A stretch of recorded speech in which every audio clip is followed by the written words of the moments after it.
આજથી આશરે દોઢેક મહિના પહેલા રાજકોટ શહેરના અધિકારીઓ સાથે ચર્ચા કરીને આપણે આ નક્કી કર્યા હતા કે 8 સપ્ટેમ્બરના રોજથી બધા ટુ વ્હીલર યુઝ કરનારને હેલ્મેટ પહેરવા માટે આપણે ઝુંબેશ ચાલુ કરીશું।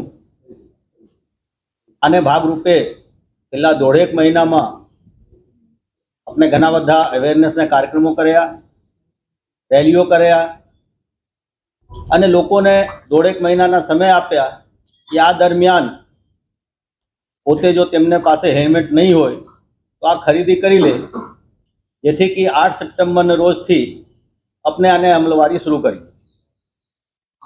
અને આજે ઘણા બધા લોકો જે ટુ વ્હીલર ચલાવતા હોય કે ટુ વ્હીલરમાં પાછળ બેસનાર હોય, આ લોકો હેલ્મેટ પહેરી રહ્યા છે। આ માટે હું તમામ રાજકોટવાસીઓને ધન્યવાદ કરવા માંગુ છું। નોર્મલી ટુ વ્હીલર ચલાવનાર કોણ હોય છે?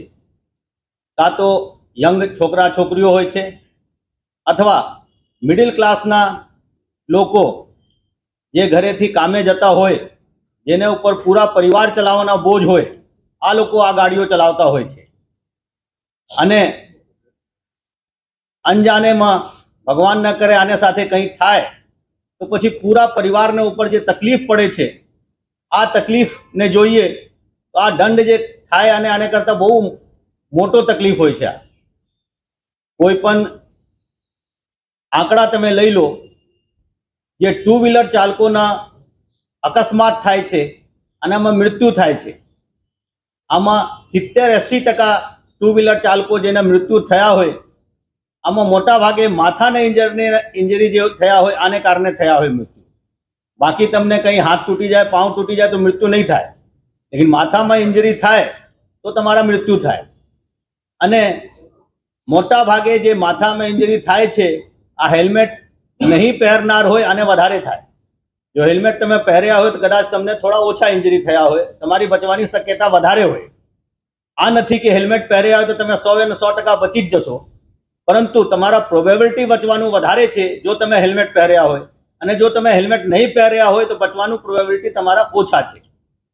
તો જો તમે હેલ્મેટ પહેરો તો જો તમને કંઈ થાય તો તમારા મૃત્યુ થાય, આ પ્રોબેબિલિટી ઓછા થઈ જાય છે, જેને કારણે આ હેલ્મેટ પહેરવાની જરૂરિયાત છે।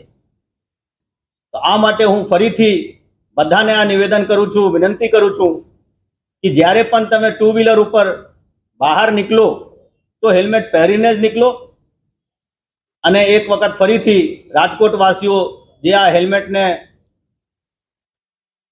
પ્રતિભાવ આપ્યા છે, જેવી રીતે બધા આજે હેલ્મેટ પહેરીને નીકળી રહ્યા છે રોડ ઉપર, આ માટે બધાને ખૂબ ખૂબ ધન્યવાદ।